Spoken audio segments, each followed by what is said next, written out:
La Biblia, su división, sus libros, lenguas, para conocer las Sagradas Escrituras. Por Antonio Gracia Fuente, Casalic.net. Todo lo escrito acerca de Dios, ha sido escrito por Dios. Existen miles de libros que los hombres han escrito acerca de Dios a lo largo de la historia. De estos, algunos son famosos como el Popol Vuh de los mayas o el Ramayana y el Mahabharata de los brahmanes. Cuando murió Jesucristo, sus seguidores escribieron cientos de libros acerca de su vida.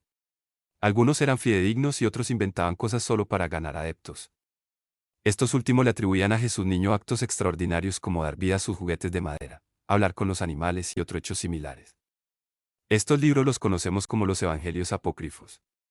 La Iglesia, con el poder que ha recibido por la tradición apostólica, recopiló todos estos libros, los analizó y, con la luz del Espíritu Santo, seleccionó y aprobó solamente 73 de ellos como la misma palabra de Dios. Estos 73 libros se reunieron posteriormente en uno solo, llamado Biblia o Canon de las Escrituras. La Biblia es la palabra de Dios, escrita por el mismo Dios a través de la pluma de los hagiógrafos. Por ser el Espíritu Santo el que iluminó a la Iglesia al hacer la selección, podemos estar seguros de que en este conjunto de libros está escrita la verdad de manera fiel y sin error. 1. Hay muchas Biblias distintas. ¿Cuál es la buena?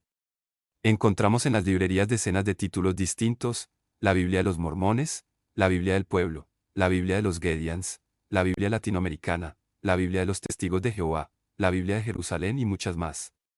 Esto se debe a dos motivos: personas de buena voluntad, que acordes con lo dictado por la Iglesia, han hecho traducciones y adaptaciones a los diferentes lenguajes, para hacer más accesible la palabra de Dios a todos los hombres.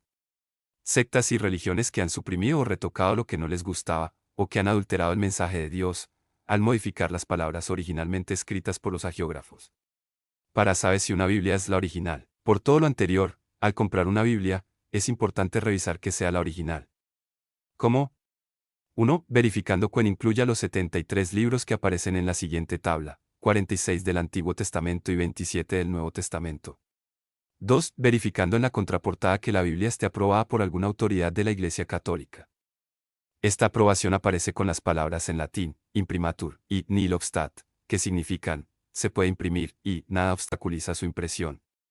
3. Asesorándote con algún sacerdote de confianza.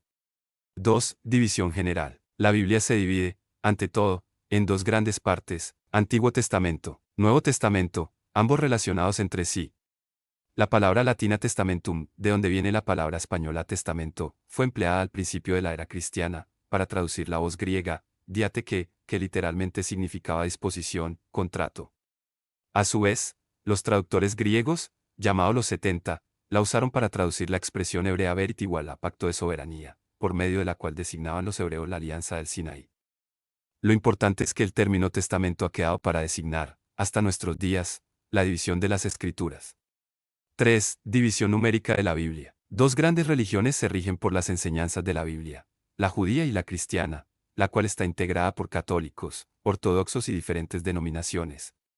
Los judíos solo aceptan, como es claro, lo que nosotros llamamos Antiguo Testamento y lo dividen en tres grandes partes: la ley, los profetas y otros escritos sagrados. Está compuesta por 39 libros.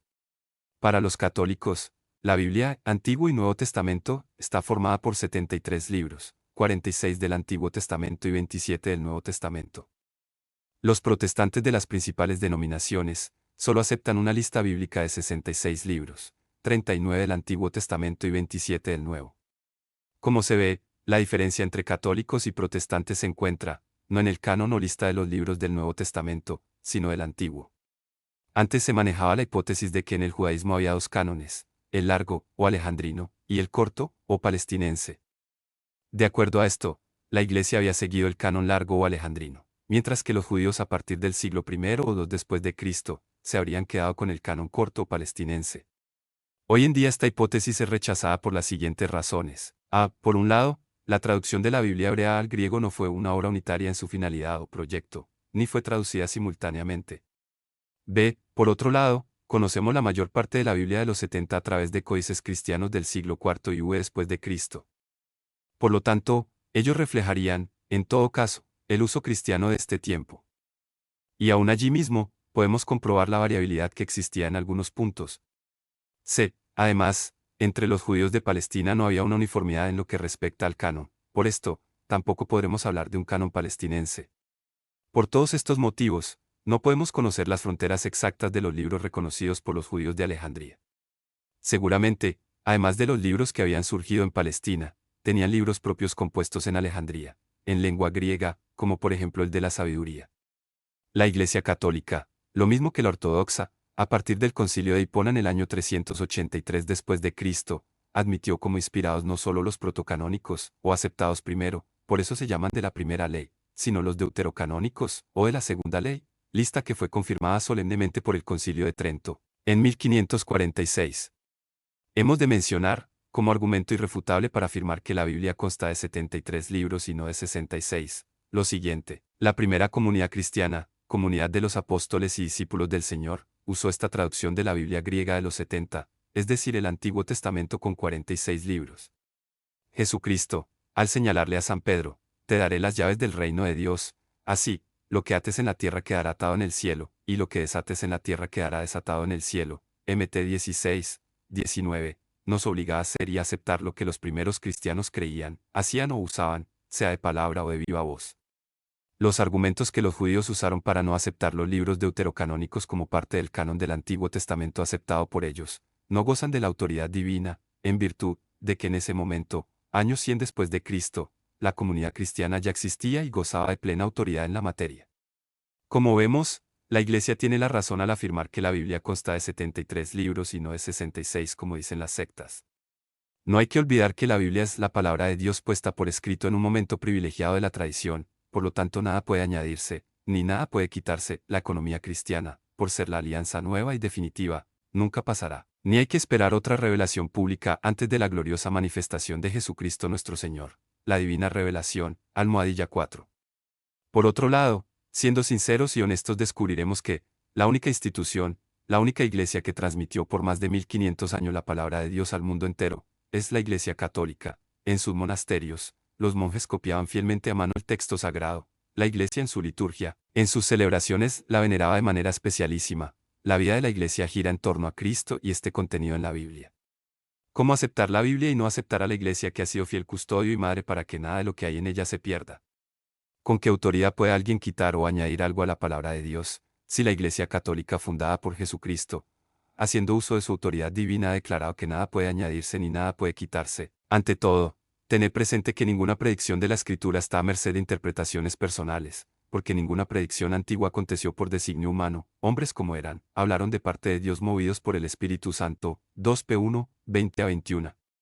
Los libros que no aceptan las sectas y los nuevos movimientos pseudo-religiosos son los siguientes: Tobías, Judith, Sabiduría, Eclesiástico, Baruch y 1-2 de Macabeos. Usando una fórmula fácil de aprender, podemos citar estos libros de la siguiente manera: Tohusaeva Mavis. 4. División temática. Teniendo en cuenta los distintos temas que nos ofrece la Biblia, podemos dividirlos en varios grupos. Antiguo Testamento. En tiempo de Cristo y aún ahora, los judíos clasificaban las escrituras en 3 partes: la ley, los profetas, otros escritos. La ley y los profetas eran los más importantes. El mismo Cristo los cita, por ejemplo, en Mt 7:12. Los escritos se empleaban en las asambleas. El eclesiástico los cita en el prefacio de su libro. Hoy dividimos las escrituras, así, los libros que componen la Biblia. Antiguo Testamento. El Antiguo Testamento comienza con un conjunto de 5 libros, a los cuales los traductores griegos dieron el nombre de Pentateuco. Penta igual a 5, teuco igual a instrumentos, de donde provino luego la expresión estuches para los rollos de papiro y finalmente libros. Los judíos llaman a estos 5 libros la Torá o la ley, y los 5 libros eran cada uno un quinto de la ley. Estos 5 libros son Pentateuco, Éxodo, Génesis, Levítico, Números, Deuteronomio, libros sapienciales, Salmos, Job, Proverbios, Eclesiastés, Cantar de los Cantares, Sabiduría, Siracide, Eclesiástico, libros históricos, Josué, Ruth, y Samuel, 2 Samuel, y Reyes, 2 Reyes, y Crónicas, 2 Crónicas, Esdras, Nehemías, Tobías, Judith, Esther, Jueces, y Macabeos, 2 Macabeos. Los judíos llaman profetas anteriores a Josué, Jueces, Samuel y Reyes, ya que en ellos se encuentra la historia de los grandes profetas, Elías, Eliseo y aún Samuel. A los que nosotros llamamos profetas, los judíos los llaman profetas posteriores. Digamos también que para la Biblia griega, los libros de Samuel y Reyes formaban una sola unidad y los llamaban libros de los reyes. Del mismo modo, los libros y dos de Crónicas formaban uno solo con Esdras y Nehemías, por considerarse como obra del mismo autor. La Biblia griega y la Vulgata de San Jerónimo llaman a Crónicas con el nombre de Paralipómenos.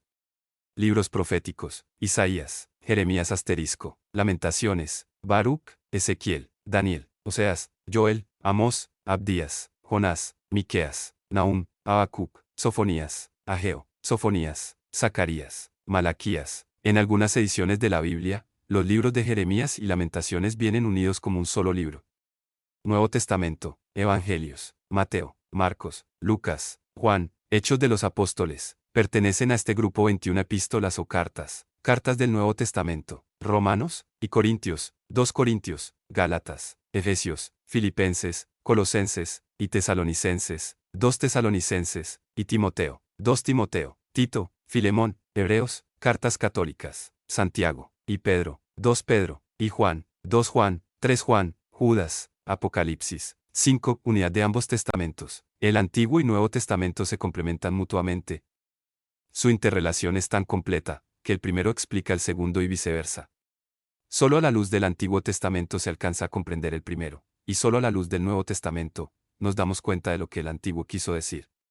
Con razón, Cristo les decía a sus oyentes: investiga las Escrituras y así comprobarán que Moisés habla de mí. Y en 5, 39 a 45. Y San Lucas, relatando el encuentro de Jesús con los discípulos de Emaús, dice que Jesús, empezando por Moisés y continuando por todos los profetas, les explicó todo lo que había sobre él en las Escrituras. LC 24, 25 a 27. De igual manera, San Mateo en sus 3 primeros capítulos. El Antiguo Testamento, pasado de moda. No necesariamente lo viejo se convierte en inservible. Hay cosas como las monedas, los muebles finos o los sellos de correo, que aumentan de valor conforme pasa el tiempo. El Antiguo Testamento tuvo como fin preparar la venida de Cristo, pero no pasó de moda con su llegada. Jesús no vino a abolir lo que estaba escrito, sino a perfeccionarlo. Por tanto, no podemos prescindir de los libros del Antiguo Testamento. Todos son libros revelados por Dios y en ellos, aunque contienen elementos imperfectos y pasajeros, encontramos el testimonio de la pedagogía divina, enseñanzas maravillosas acerca de Dios, sabiduría acerca del hombre, tesoros de oración. En ellos está escondido el misterio de nuestra salvación. En el Nuevo Testamento está plasmada la verdad definitiva de la revelación divina. Su objeto central es Jesucristo, sus obras, sus enseñanzas, su pasión y su resurrección. También nos narra los comienzos de la Iglesia bajo la acción del Espíritu Santo. Para entender plenamente el mensaje que Dios nos da en el Nuevo Testamento, es indispensable leerlo en relación con el Antiguo. Toda la Sagrada Escritura es una sola revelación, un solo mensaje divino que Dios quiere comunicar al hombre, y no la podremos entender si la escuchamos en forma fragmentada. Podríamos comparar la Biblia con una cinta magnetofónica grabada en estéreo. Para escucharla, usaremos un aparato con 2 bocinas, una es el Antiguo Testamento y la otra es el Nuevo Testamento. Puedes escuchar la cinta con una sola bocina, pero no oirás la música completa, sino solo los sonidos graves o solo los agudos, solo los instrumentos o solo las voces. Para escuchar la música tal como la compuso el autor, deberás conectar las 2 bocinas y entonces disfrutarás del sonido integral de la composición.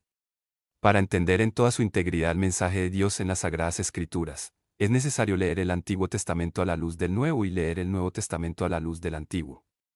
La Iglesia ha descubierto una tipología que reconoce en las obras de Dios en la Antigua Alianza, prefiguraciones de lo que haría Cristo en la Nueva. En el Antiguo Testamento está escondido el Nuevo Testamento y el Antiguo Testamento se hace manifiesto en el Nuevo. Ambos se esclarecen mutuamente y, por tanto, son inseparables. 6. Textos originales y copias. No existen los textos bíblicos autógrafos, escritos por la propia mano del autor del libro de los jueces, o de la sabiduría, o de Marcos, o de Filemón, etc. Esto no debe asustarnos, ya que tampoco se conservan los originales de las grandes obras literarias y filosóficas de la antigüedad. Estas últimas obras tienen pocos testimonios textuales, y a veces con diferencias de unos 10 siglos o más entre el original y las primeras copias. Cuando en ocasiones se habla de originales, se refiere a las lenguas en que originalmente fueron escritos. Por ejemplo, se dice, la traducción de esta Biblia se hizo de los originales, es decir, de las lenguas originales, hebreo, arameo y griego, según el caso. 7. Copias manuscritas. Material. En la antigüedad, para escribir algunas cosas se usaban las tablillas de arcilla, las ostraca o pedazos de cerámica rota, las piedras, los cilindros y las estelas. Para copiar un libro de la Biblia o toda ella, este material no se utilizaba, pues solo podía aprovecharse para textos breves. El material empleado para la copia de la Biblia fue de dos tipos, el papiro y el pergamino. El papiro, usado en Egipto desde el año 3000 a.C. Es una planta acuática, caña o junco, que se da sobre todo en el delta del Nilo. Se abría primero el tallo de la planta y luego se prensaba, las láminas así obtenidas se entrecruzaban, se aplastaban y se secaban. Era el material más común, pero a la vez el más frágil. Por lo regular se escribía solo por la parte interior. Se han conservado muchos papiros de Egipto gracias a su clima seco. Constituyen el testimonio más antiguo en el ámbito de manuscritos bíblicos. El pergamino se forma con la piel de ciertos animales, ovejas, corderos, preparada con una técnica especial perfeccionada en Pérgamo, al norte de Éfeso, hacia el año 100 después de Cristo. Parece que fue muy difundido por los persas. En el Nuevo Testamento tenemos un testimonio de su uso en 2 Tim 4:13, cuando vengas, tráeme el abrigo que dejé en Troada, en casa de Carpo, y los libros, en especial, los pergaminos. Del siglo IV después de Cristo en adelante fue muy común. Es un material mucho más resistente, pero, a la vez, más caro. Por eso, algunos manuscritos en pergamino fueron raspados por completo para que pudieran ser utilizados de nuevo. Formato. El rollo es una larga tira de papiro o piel, reforzada en las extremidades con dos varas que servían para enrollarla. CFR, LC4, 16 a 20, Junior 36. Aún en nuestros tiempos, los judíos utilizan los rollos. El códice o libro ordinario, más común en pergaminos, fue empleado por los cristianos desde el siglo II, pero por los judíos, más tarde, parece que a partir del siglo VII. Los códices griegos se distinguen en ancialzo mayúsculos y minúsculos. Los primeros son de letras mayúsculas continuas, más difíciles de leer por no haber separación entre las palabras. Estuvieron en boga hasta el siglo X u XI, hay un poco más de 250 de ellos. Los segundos son de letras minúsculas, más fáciles de leer porque se da la separación entre las palabras. Empiezan a utilizarse a partir del siglo IX después de Cristo y se multiplican desde el siglo XI, son alrededor de 2600. 8. Lenguas en que se escribió la Biblia. Para la composición de la Biblia se emplearon 3 lenguas, la hebrea, la aramea y la griega. En hebreo se escribió casi todo el Antiguo Testamento. Era la lengua propia del pueblo de Israel. Su origen es bastante oscuro.